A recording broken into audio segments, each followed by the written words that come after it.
Hello one and all, and welcome to yet another video. Today we are going to be doing a difficulty comparison of the AI in F1 2020. I did this video a year ago and it somehow got a lot of views, so we're going to be doing it again this year. So what we're going to be doing is we're going to be running through 7 different AI difficulties, being 0, 20, 40, 60, 80, 100 and 110.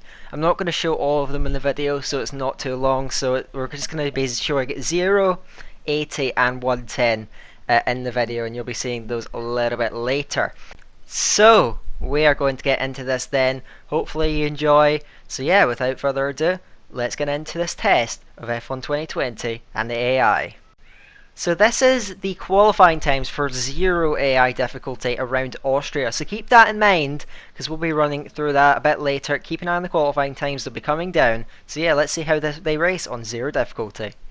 Right, so we are on the grid then against 0 AI, and of course this in theory is going to be quite easy for me, being quite an experienced player on the game. So we're lined up here, raring to go against 0 AI, and away. You can see still a terrible reaction time from me then. We're going to pick our spot nicely then. You can see they're very slow off the line, very slow to apply the throttle, and of course early on the brake, so it's quite easy to pick up positions going into the first corner then. And you can see it's again on exit, we just fly past. They're very slow putting on the throttle, so onto the straights they do lack a little bit going forward. So we're going to get on the brakes here, looking at the inside of Daniel Ricciardo. You have to take it quite cautiously, they are very slow on the first lap anyway, even without the difficulty.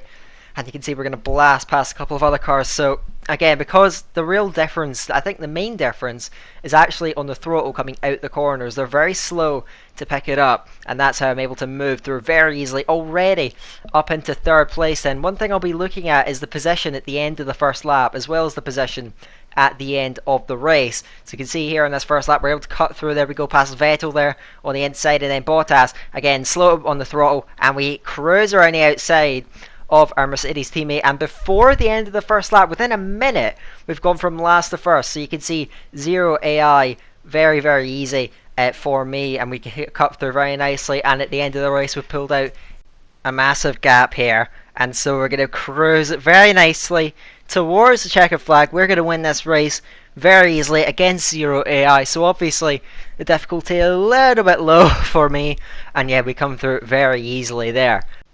So you can see we win by a huge margin of 20 plus seconds against 0 AI around Austria 3-lap race. So very simple stuff there. We're going to move on, we're going to bump it up. So this is now on 80 difficulty, and you can see the difference in pace, 106.3, so the AI considerably quicker there by about 7 seconds or so.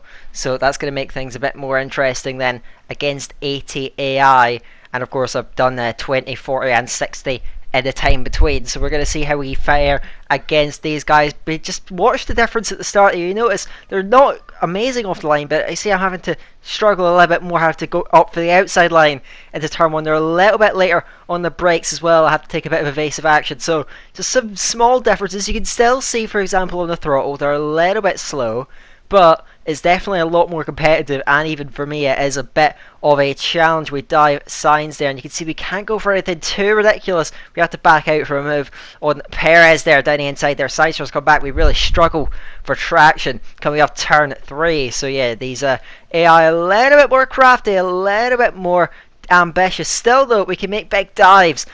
You see overtaking 2 cars in the braking zone, so they're not quite up to scratch, but it does feel a bit more competitive. We are in 10th on this first lap. Try to go around the outside of Lance Stroll. We're still able to pull that one off there, cutting him off on the exit as well. Then up to Daniel Ricciardo, and we swoop towards the inside, going into the penultimate corner on this Austrian track. We're through then up behind Esteban Ocon, derating on ERS from using a lot of overtake to move up the field here. As we've got to move forward quickly as we go just about through on Esteban Ocon. We go up into 7th. Next up is Pierre Gasly. So you see we're working our way through very quickly here, cutting our way through the traffic. So you can see there's still a little bit of a lack of challenge, but still, you can see here the AI are a bit more proactive. Gasly actually defends the inside, so we have to go around the outside of him at the hairpin. It is actually quite a tough move, so these AI definitely a bit more of a challenge, and yeah, a little bit more feisty to race against, and it's actually quite good fun.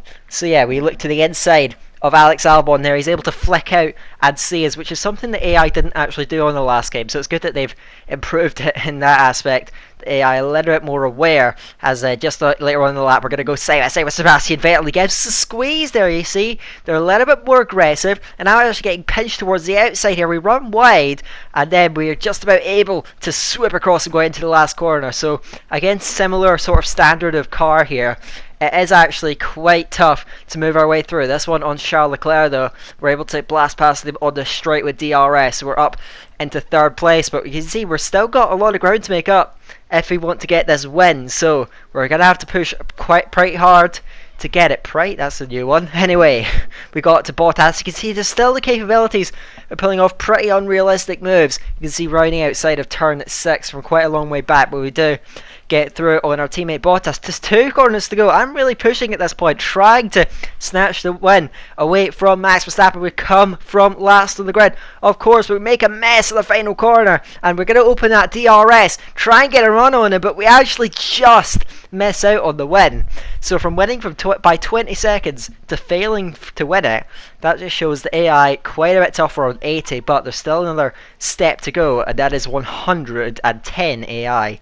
And you can see there on the lap times, another 3 or so seconds quicker. That's very close to like elite times actually, at 3.2 in one-shot quality as well. So you can just see how competitive they are going to be. So now we're on the grid yet again, this time for the real test. 110 AI, and they are very competitive. Now, I'm going to criticise Cody's here. They're still not perfect. You're going to see it here in this opening lap. Now, going towards turn 1, it's better than ever. Look at the way they cover the track. It's very difficult to find a gap. Grosjean gets a little bit flicky there. You see he's moving across the track, so we actually had to back out from going for a late braking move into turn 1. And you can see we're 3 wide at the moment. It is a challenge. It definitely feels like a real Grand Prix at this stage, but this is where I have my issues.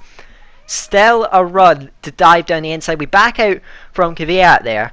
But yeah, I shouldn't really have the space to go for a manoeuvre like that, and you wouldn't in real life. So just a little bit of improvements can still be made from Codemasters, but the AI is definitely the best it's ever been on this game. We're able to get Grosjean. You can see I actually have to move over a little bit in the braking zone just so he doesn't quite come back at me. So these AI are definitely quite a bit of a handful, even though I'm obviously in a very fast Mercedes against slower midfield cars. It is still a challenge to actually move forward here and get these overtakes done. And see, we've got to use overtake here to pull alongside and past Kevin Magnussen. We actually derate once again from using overtake, but you can see we're tucked in out behind Danny Kvyat there. And yeah, we're still able to move forward, but obviously I've got a much faster car than these guys around, so it is still quite a bit of a challenge to move forward to pick these overtakes. You can see here on Kvyat, we get a decent run going through turn 1. Of course, no DRS, so we've got to use that overtake button yet again. But you can see they're not slow coming off the corners, so you have to really rely on slipstream to close up. And you can still go for dives, but that's really because I've just got a better car, better brakes. So yeah, we're able to clear that one nice and easy. And this is going on to the final lap. It's taken us this long to get onto the back of Lance Stroll there, the Canadian. So we're going to pull to the inside, braking very late into turn 1, getting it all locked up, but we get the move done and up into 11th. And you can see we've got a bit of a gap, 1 second to Carlos Sainz just up the road. But as you can see, I had a bit of a sloppy lap, and that gap's barely come down. So you can see you have to really be on your A game against these 110 AI. They are very, very competitive, and as you can see here, we're not even going to make it into the top 10. It's P11 coming over the line, and yeah, those 110 AI, they are quite a handful. That's going to wrap up the test, so let's evaluate it then. Let's get into the results.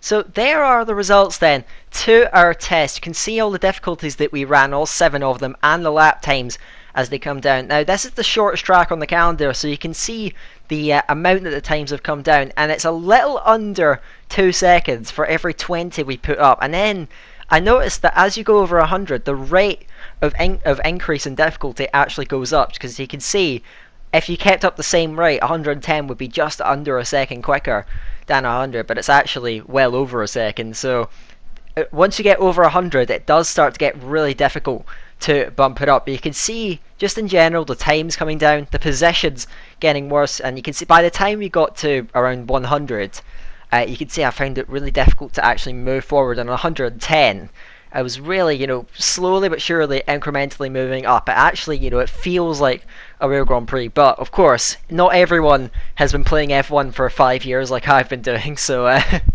obviously that's not going to apply to everyone. And what I'm actually going to do here is going to get some advice to some of the newer players there, what AI difficulty you want to be running. So as you can see, if you're just starting, I would advise that you stick it on about 0 to 20. Now obviously, it's not that. You could see it there by watching the test. They aren't fast at all. But of course, if you've not found your feet yet, you'll probably not be able to quite match up to them even at the start. But you'll be able to get used to it pretty quickly. And yeah, you can put it on 0. You can put it on 20. It doesn't really matter. You can just whenever you feel like it. Whenever you think when you've got your feet, you found your feet with the game. I'm trying to get my words out here. Whenever you're adapted, that's when you'd start turning up. And I'd probably put it on maybe about 60 when you're fully used to it. I think that would actually be a decent challenge if you've got to grips somewhat. This is probably quite early on. You might have had the game for like a week or so. You could probably put it on 60 and get away with it. And after that, you kind of just want to slowly but surely keep bumping it up. Whenever you feel it feels a bit too easy, move it up by 10 or so. And yeah, that'll give you a bit more of a challenge.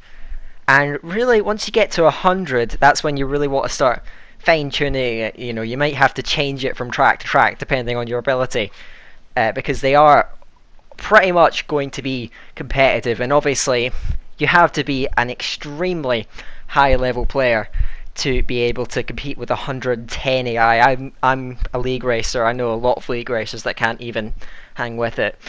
So yeah, it's very difficult, but obviously you just want to keep bumping it up, keep improving, and yeah, what I'll say here is never leave it on the lowest difficulty. That's my advice to new players.